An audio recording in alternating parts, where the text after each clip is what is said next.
வயசானவங்க வந்து இந்த பிபி, சுகர் பேஷண்ட்லாம் அந்த கொஞ்சம் மட்டன் குழம்பு சாப்பிட்றதுக்கு பயப்படுவாங்க. அவங்க வந்து இந்த பலாக்கொட்டை போட்டு மட்டன் எலும்பு அந்த எலும்போடு போட்டு நம்ம பலாக்கொட்டையை போட்டு குழம்பு வச்சு தண்ணி குழம்பு வச்சு சாப்பிட்டா ரொம்ப சூப்பராக இருக்கும். அதுக்கு வந்து நான் 1/4 கிலோவுக்கு மேலே அந்த நெஞ்செலும்பு பிரித்து எடுத்து வச்சுருக்கேன். அந்த கறியோட பிரித்து எடுத்து வச்சு குழம்பு வைக்க போகிறேன். அதுக்கு வந்து சோம்பு, அந்த கல்பாசி, ஒரு பட்டை, அன்னாச்சி பூலாம் போட்டு பிரிஞ்சி இலை போட்டு தாளிப்பு கொடுத்துட்டு அது கூட சின்ன வெங்காயம் நல்லா ஒரு கைப்பிடி அளவு போட்டு நல்லா வதக்கிட்டு கருவேப்பில்லை, ஒரு ஸ்பூன் இஞ்சி பூண்டு பேஸ்ட்டு,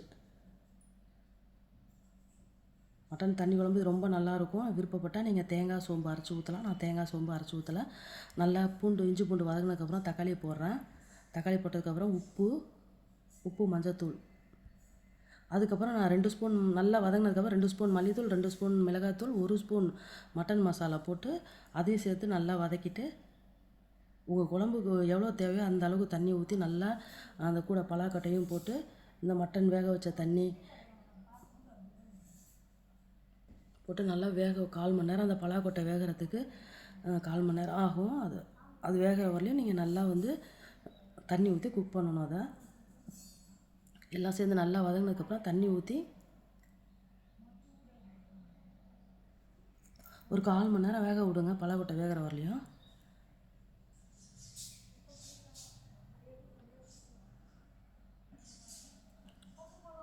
சூப்பராக இருக்கும். இது இட்லி, தோசைக்கு, சாப்பாட்டுக்கெலாம் ரொம்ப நல்லாயிருக்கும். ஒரு முறை மாதிரி மட்டன் தண்ணி குழம்பு தேங்காய் போட்டும் சரி போடாமலும் செஞ்சு பாருங்கள்.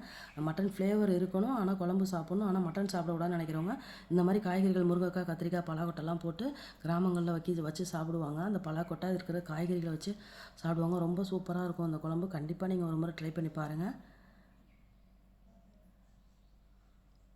மாவு மாதிரி நல்லா வெந்துருச்சு பாருங்கள் பலாக்கொட்டை. இதான் அவ்வளோதான், குழம்பு ரெடி. அது வேணால் நீங்கள் தேங்காய் போடலாம். சுட சுட சாதத்தில் போட்டு அந்த பலாக்கொட்டை அதிகமாக போட்டு எனக்கு பிடிச்ச மாதிரி நல்லா போட்டு அதில் சாப்பிட்டேன் நான். அந்த குழம்பு ஊற்றி ரொம்ப சூப்பராக இருந்துச்சு. அது பிரியாணிக்குன்னு நாங்கள் எடுத்து அதுலேருந்து பாதி பிரித்து எடுத்து தண்ணி குழம்பு வச்சோம். அதில் செஞ்ச நான் தயிர் பச்சடி தொட்டு தான் சாப்பிட்டேன். ரொம்ப சூப்பராக இருந்துச்சு. அந்த பலாக்கொட்டையை வச்சு சாப்பிடும்போது சூப்பராக இருந்துச்சுங்க. அதுவும் அது பலாக்கொட்டை மட்டும் சாப்பிடும்போதே மட்டன் மாதிரி இருக்கும். கூட நம்ம எலும்போடு சேர்த்து சாப்பிடும்போது இன்னும் சூப்பராக இருந்துச்சு. அல்டிமேட்டான குழம்பு இது. ஒரு முறை ட்ரை பண்ணி பாருங்கள். கிராமத்து முறைப்படி தான் இதை செஞ்சுருக்கேன். பாய். இன்னும் நெக்ஸ்ட்டு ஷார்ட்ஸில் பார்க்கலாம். பாய்.